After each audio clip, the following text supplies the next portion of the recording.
Les piliers de la PNL sont au nombre de 4.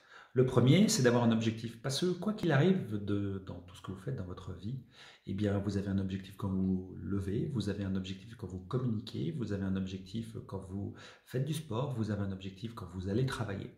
Quoi qu'il arrive dans notre vie, ce qui nous permet de nous animer, c'est justement d'avoir un objectif. Le deuxième pilier, c'est l'acuité sensorielle.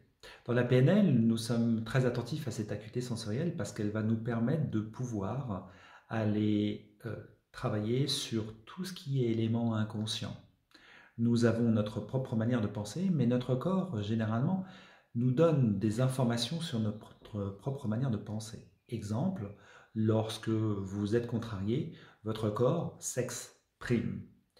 Et dans le fait qu'il puisse s'exprimer, bien souvent, on part du principe que votre inconscient vit dans le présent et votre conscient vit dans le passé. Pourquoi? Eh bien parce que le temps que vous prenez conscience des éléments, il faut le temps que les éléments remontent à la conscience. Par exemple, quand vous avez une situation qui vous arrive, il faut que vous en preniez conscience. Alors que votre inconscient, lui, est immédiat. Quand vous rencontrez quelqu'un, vous pouvez savoir dans un premier temps dans quel état d'esprit il est, simplement dans ses postures, dans ses gestuels, dans sa manière de se comporter.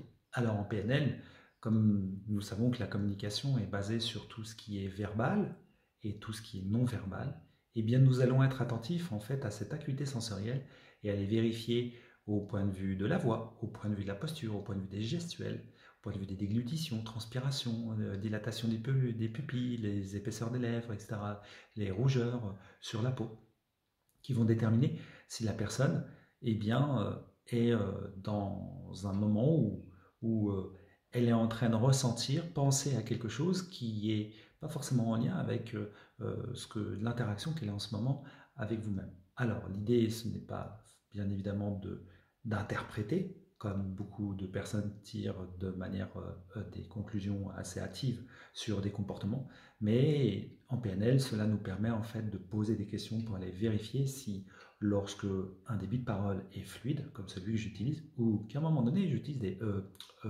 j'ai des déglutitions, autre chose, c'est que là, dans ce que je suis en train de dire, ou ce que je suis en train de penser, ou ressentir, il y a quelque chose qui me fait bugger dans ma manière de m'exprimer.